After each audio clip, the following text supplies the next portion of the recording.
So welcome guys, this is Motovlog 077 and wish you all happy Diwali. खुलुमबाय, आंनि मुङा फ्रान्जय बसुमतारी। दिनैनि गोजोन मोनाबिलियाव बयखौबो गोसो गोथारै हामलायनाय जासिहरबाय आरो आं दिनै समायना मोनसे खन्थाइ लाना फैलायबाय। आसा खालामो नोंथांमोना दान्दिसे सम बरननानै खन्थाइखौ फारियै खोनासंलांगोन एबा बुजिगोन होननानै।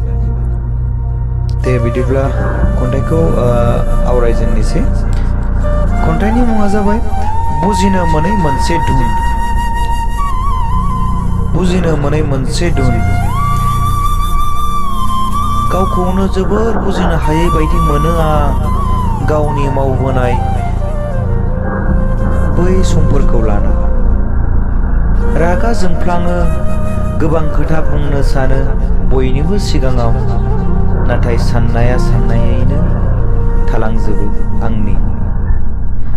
आं सिगांनिफ्रायनो बिदिनो ना मोजां बुंनो हायो ना गाज्रि बुंजायो, खालि गेजेराव दङ। सोरनिबा आंगोना सोरनिबा गोनांथि आंहा जेबो गोसोआवनो गैया। आंनि आंगो लोगोआबो आंखौ आंगो होनना जेबोखौनो साना। फंसे राव हरनोबो गोबां साननो गोनां जायो जानांगौ। आं बेखायनो रावजोंबो गोरोबनो हाया खोमा। आरो आंखौ सानो गासैबो सुबुंफ्रा माखौ लाना दुगायो होनना। आंखौथ' सोरबा असिनाखि सुबुंनाव लामा सोंनोबो साननो गोनां जायो। आं मोजां जानो साननाय गुबुनफोर बायदि, नाथाय आंखौ समायानोबा।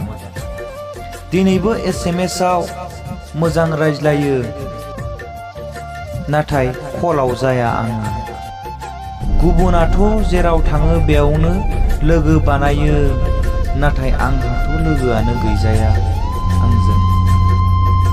आं सोरबा दुखुथियाखौ बुजायनो रोङा, रावखौबो साबायखर बावनो रोङा आरो निमाहाबो बिनो रोङा। आंनि खेल धेमालिखौबो गासैबो रागा जोङो जानांगौ। आंनो गाज्रि खोमा। गोजोन्थों।